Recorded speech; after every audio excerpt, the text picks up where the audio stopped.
Hey everybody, today I'm going to start my Disney Veda series. For the month of April, there will be a Disney themed video every single day. I understand this isn't everyone's cup of tea, so you might want to skip over my channel for the month of April if you're not a Disney fan. We love Disney and we cannot wait to go back again, which we will be going at the end of this month. So I thought I would get started with kind of a general number one question I get asked all the time is, I want to go to Disney, but I don't know how. So for a lot of people, a lot of different things come into play. Typically, you know, when to go, where to stay, their budget, dining plan options, non-dining plan options, transportation to and from Disney itself, parks, etc.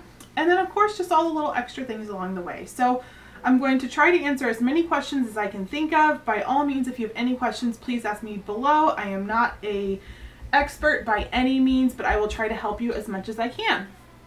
So first and foremost, you're deciding when to go. So typically, if kids are in school, it's going to be far less busy than when kids are not in school. So all of your holidays are going to be busy. The week before and the week after. So Easter, Thanksgiving, Christmas, it's going to be insane. It's going to be very busy. You're going to not be able to ride a lot of rides, but if that's something that you want to do, then by all means do it. And summer too, of course. For us, we have found that it seems like September, October, early November, early December, some of January, and like end of April, May, beginning of May, seem to be less busy times than the alternate. So for us, we will always choose non-busy over busy because it's cheaper. Sometimes there's better discounts, and all in all, it's just far less crowded, and we would much rather deal with less crowds than, you know, anything like that. We thankfully live in a great school district where they let our kids take off time. Our kids are really good in school and have no issues, so we thankfully haven't had any issues yet taking our kids out of school. So for us, our previous trip was during September, and we simply chose September because we knew free dining was going to be released. And historically, free dining is always released in September. They're saying that it's probably going to end soon, that Disney is starting to make enough money again that they don't need to, you know, get more people to come in. So I would never count on any discount, but that's why we booked in September in the intention of we would have free dining. So we knew that we were really only going to need to pay for our hotel and our tickets.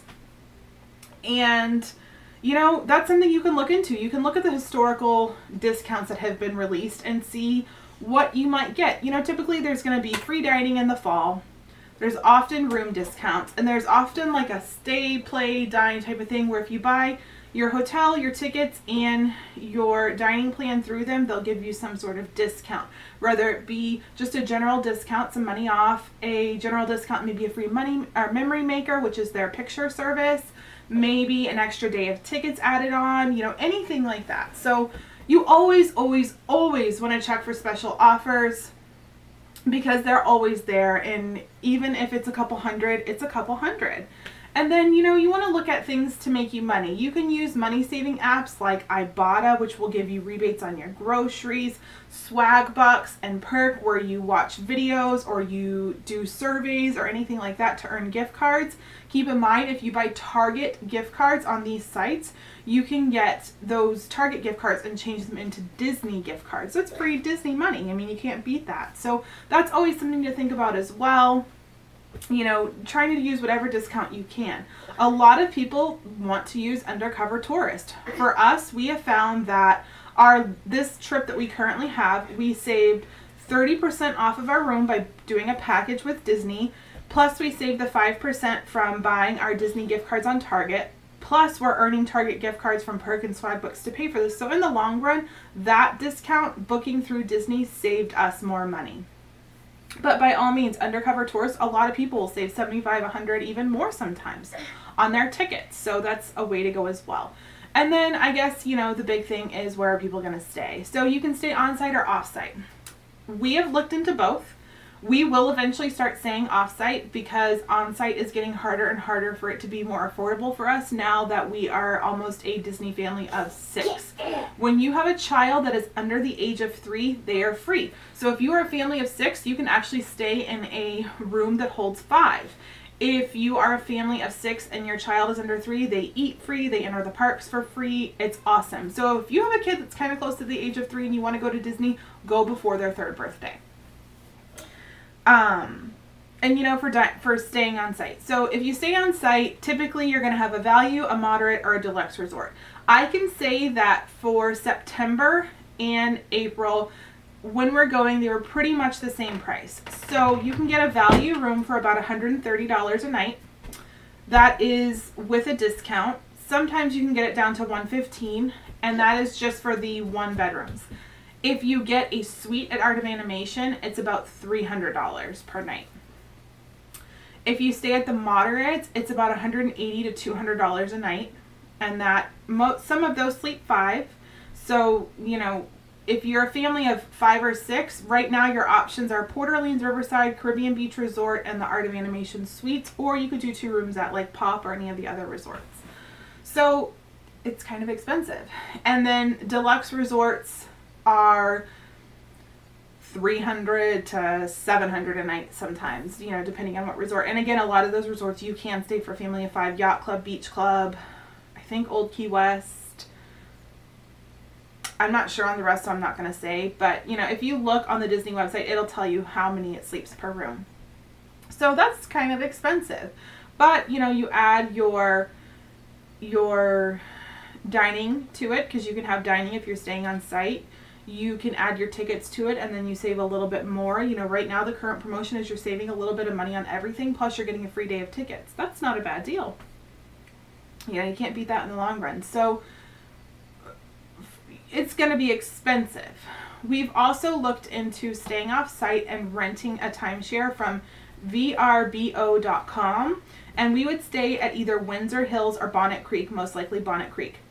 I'm telling you, those resorts are like the Yacht Club and stuff like that. They are a deluxe, high-level resort, plus you get a kitchen. And you can get those for $99 a night or less for something that sleeps 8 people. So you're like, oh my God, Amanda, why are you choosing to stay on site? Well, for us, if I'm booking through, you know, VRBOs, let's say for 7 days to make it easy, I'm going to pay $2,100 at Art of Animation versus $700 at the VRBO place. However, then I can't add the dining plan, and sometimes you want to kind of pay for your food ahead. We like the option of paying ahead, so you know, now we don't have our dining plan, and then we're going to have to pay full price for our tickets, or we're going to have to go through Undercover Tourist for our tickets, and we're going to have to rent a car because we don't have the Disney Magical Express. So to rent a car, we're at around $300 to $400 because we need a minivan. We've priced it out. That's what we can get. Sometimes you can do the make your own offer. Like right now we're getting closer, and some of them are taking a little bit less, but even then it's like $250 for a minivan. So I'm going to say $300 to be safe. So now we're at $1,000. And then we have to pay about, I think it's $17 or $18 a day to park at the parks. So, you know, let's say we're at another probably about $100 to park. So it's about $1,100 versus the $2,100 that we're paying at Art of Animation. Just for our room. You know, we haven't factored in tickets because tickets are pretty much the same wherever you go. But then, you know, at Art of Animation, this trip between Perk, Swag Bucks, Ibotta, just a Target Red Card discount, I saved $1,300. Now we're pretty much even. So, you know, it's kind of things like that to think of. And honestly, I want to be in the Disney bubble. I really, really do. But if it comes to the point that it's going to be so expensive for us to stay there and my Perk and Swag Bucks aren't making as much money as they are, we're totally going to stay off site. And we honestly think our next trip that we take the kids at will be off site. Just to see.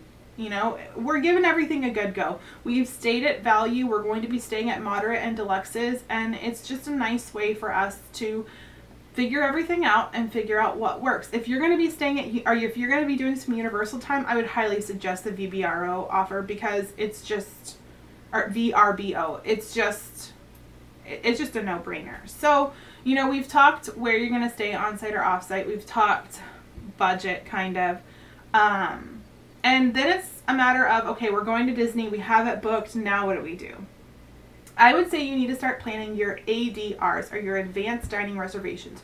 Whether you're on-site or off-site, at 180 days, you can start making reservations. Some places, if you're not on the Disney dining plan, you will have to pay in full, like Cinderella's Royal Table. You really want to, before you plan these, you really want to plan your days. So if you don't care where you go, how bad crowds are, anything like that, special events, fireworks, whatever, then just plan your days based on your meals. However, if crowds bother you, if you want to do extra magic hours, if there are certain parades or nighttime performances, shows that you want to see, you need to look at the crowd calendars, or at least the schedule released by Disney, to decide what you want to do. I use easywdw.com and kennythepirate.com to tell me the crowd levels. We rarely do extra magic hours, even though we stay on site. We just go by whatever has the lowest crowd. We do not want to be in a slammed park with 4 children, it being hot. It's just not our cup of tea. It may be for you, it's not for us. So we plan our days based on crowd predictors.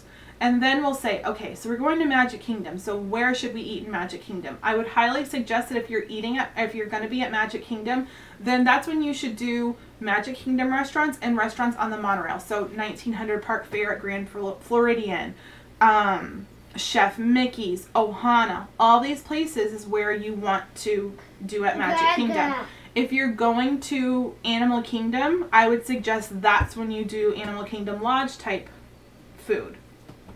If you're going to Epcot, that's when I would do, you know, Cape May Cafe and places like that, because it's right there at Epcot. So really you need to think about, you know, where you're going, and that's how you plan your food. I would highly suggest, if you want a reservation like Be Our Guest or something like that, plan it for later in your vacation, because you have a much better chance of getting it then, as that resort goes, or that advanced reservation goes like that. There are a lot of reservations that are going to go really quickly. Be Our Guest, Chef Mickey's, Ohana, 1900 Park Fair, Cinderella's Royal Table. Tons of these go so quick. And I'm talking to you within the day, depending on the year, they're going to go fast. So you really want to think ahead and plan on how, you know, where you're going to eat, where you're going to be, so that you're managing your time as efficiently as you can while you're in the parks. You don't want to be zigzagging or taking hours traveling. You know, if you are using the Disney transportation, it's going to take some time to get places. Which will lead us to Disney transportation. How are you getting there? Are you flying or driving? If you are flying, I would highly suggest not renting a car and doing the Magical Express. We loved it. It was so nice. And I would say if you need to go to Universal or something like that, just rent a car from Disney on site for a day rather than paying for a full week rental. Of course, run numbers, make sure it's efficient, you know, for money and everything like that.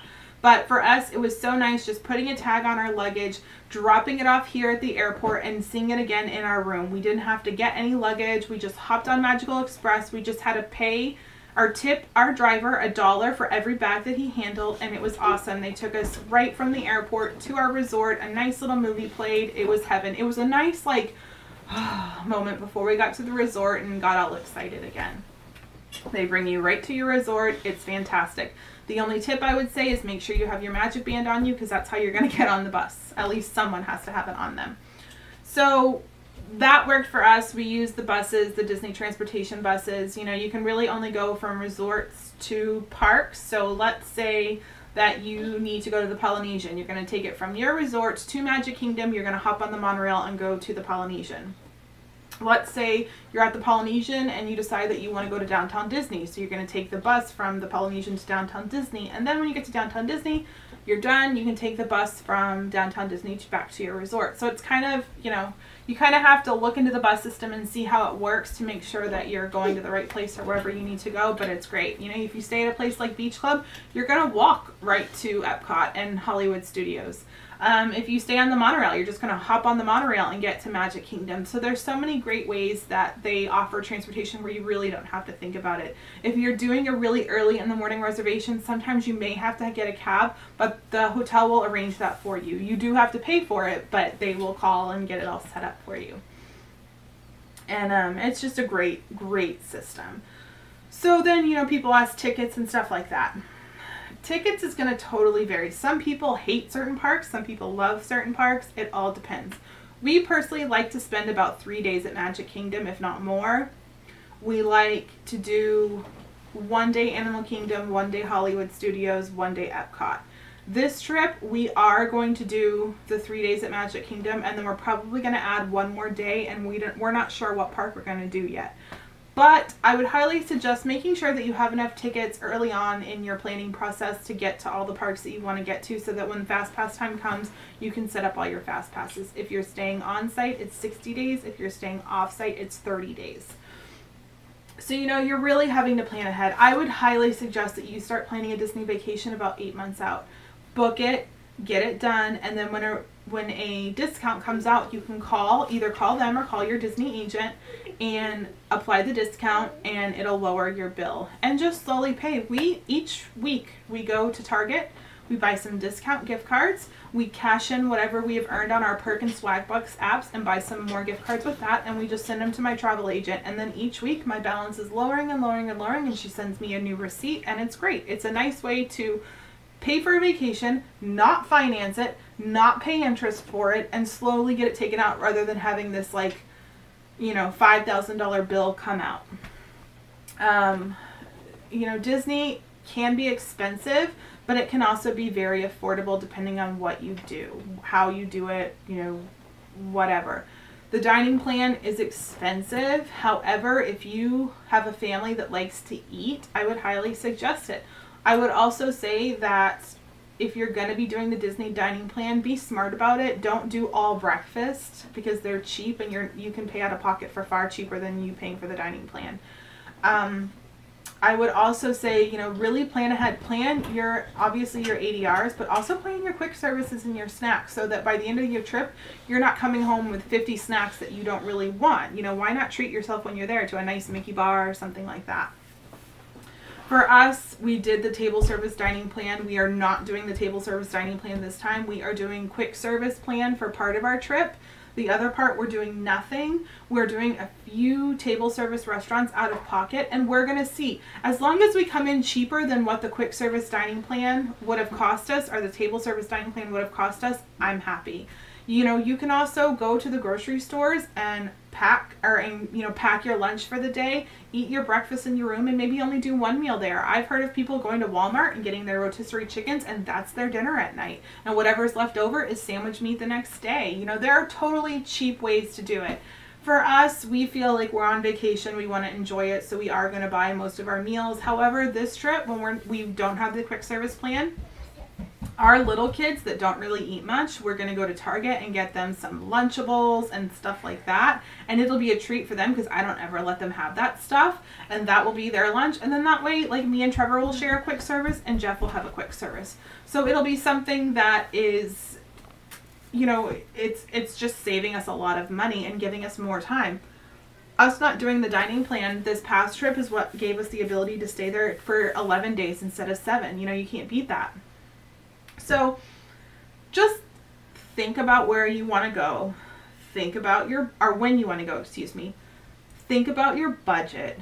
Think about how you're getting there, and then just start planning. I would highly suggest, you know, getting a binder and just printing out all good information as it comes and putting it in your binder, and just knowing your dates. As soon as you book with Disney, they're going to send you a nice little book that has a magnet that'll tell you everything that you need to do, your important dates. And then, you know, start personalizing your plans, making what days you're going to go where, and you can do that all in your My Disney Experience app, which we will talk about later in my Disney April Veda. So again, I hope this was informative. I know it was kind of all over the place, but, you know, just have fun with it. Don't stress out about it. Don't overplan. Don't underplan as well. And just have a good time. And, you know, we had a really rocky start to our last vacation, but in the end, it turned out great, and we had a blast, and we're going back. The original plan was for us to go in November, and now we're going in April, because we just loved it that much. So thanks for watching, and I'll see you guys tomorrow with some more Disney tips. Hi.